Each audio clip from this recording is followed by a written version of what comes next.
Well, if the Switch is just gonna do Bluetooth anyways now, might as well make your own headphones for it. So recently, Genki sent me a couple of new products they had released. Last week I covered the Cover Dock Mini, and today I'm taking a look at the Waveform. Now again, these videos are not sponsored, but you guys seem to enjoy Genki videos, and so I thought might as well cover them all individually. And the Waveform is something that's really interesting and different from some of their past products. As a company, Genki's kind of been a little all over the place. Their very first product was a Bluetooth transmitter for the Switch, because at that time, Switch did not allow you to do any kind of Bluetooth audio built into the system. And from there, they made a mini dock. There was the Shadowcast, which was an HDMI link type thing. And now we have headphones, which do share some things in common with their previous transmitter, but obviously there's a lot more going on since these are, in fact, the headphones themselves. I don't want to dwell on this too long, but I do find it a little bit funny that I know this isn't exactly how things played out, but the idea that these released basically after Nintendo updated the Switch to finally have Bluetooth audio connection built in as part of it, it's just really funny that the follow-up is then like, well, I guess we'll just go ahead and make headphones then. On that note, I'm really going to be focusing a lot on using these with the Switch specifically. However, they are not necessarily restricted to that. The kind of additional functionalities and focus of these headphones definitely tilt them in a gaming direction, but obviously being headphones that are Bluetooth, you could use them for a whole bunch of different things. And really the main reason these are being pitched and why you might want to grab them over any other number of wireless headphones is their support for dual stream audio, which has some very specific nice uses in gaming. To begin with, let's just talk about some basic uses as well as the general design of these. If you've seen any other kind of smart earphones these days, this should be somewhat familiar. You've got a charging case right here, which the earphones are stored in. This will also, of course, charge them. You can charge at the case itself using the USB-C port in the back. Flip it open, there's your earphones, take them out, put them in your ears. Now, there are some additional touch controls on these while you're wearing them, primarily focused for when you're using them with a phone for music and that kind of thing. Single tap for pause and play, double tap for doing next song or previous song, depending on which ear it is. And then with triple taps, you actually have some slightly more specific controls with the left earphone activating whatever assistant your phone uses. So for instance, if you're on an iPhone, it'll bring up Siri, while triple tapping on the right earphone will allow you to cycle through 3 different noise canceling modes, either with noise cancel off, noise cancel on, or have noise canceling with a transparency mode going on.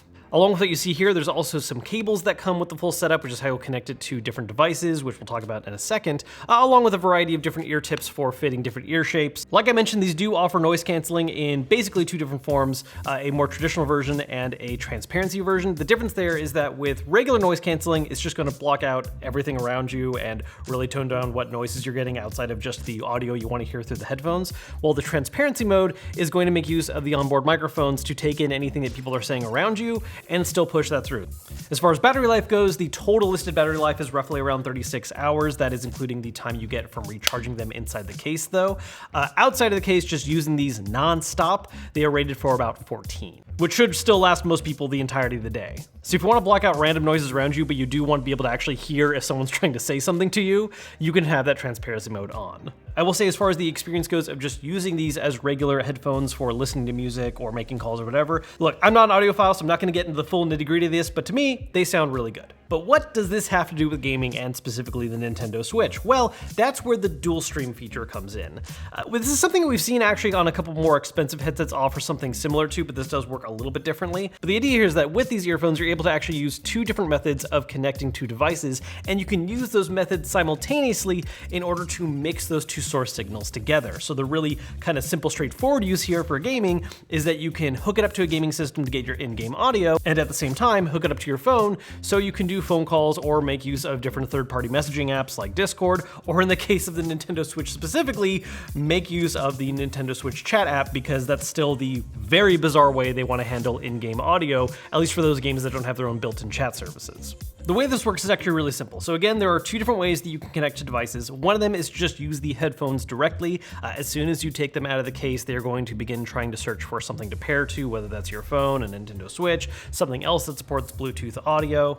And that's going to be a more standard Bluetooth audio experience. Meanwhile, the case itself actually also acts as a wireless transmitter to the earphones using a dedicated connection that allows for low latency while still maintaining a better audio quality. So for instance, using the example of Nintendo Switch, when you're playing the system on the go and you're primarily focused on using it as a single player device, you can hook up the earphones to the system directly, just relying on that regular Bluetooth connection. But if you're in docked mode, you can instead hook up the case to your dock and you're gonna get that better, more dedicated signal. And at the same time, you could also use the traditional Bluetooth connection to hook up to your phone so that you could use Discord or the Nintendo Switch app, whatever you want to use for chatting on the side. Technically, you could actually also use this in handheld mode that way, where you just plug the case into the bottom USB-C port of the Switch.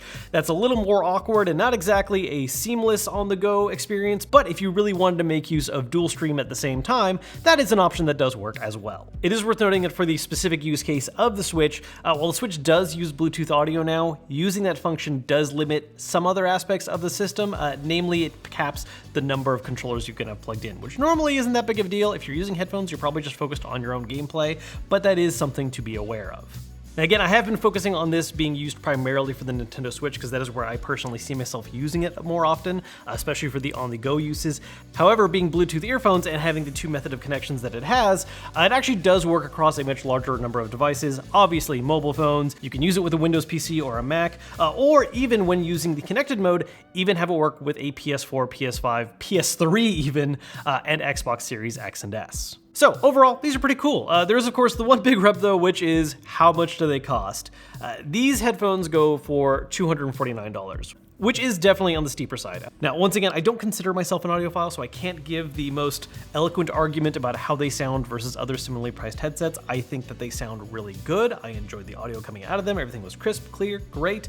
Really the main thing that is driving this thing's value is, of course, again, that focused use on gaming with using the dual stream feature and relying on the case as a dedicated transmitter rather than the Bluetooth to get that lower latency, higher quality signal.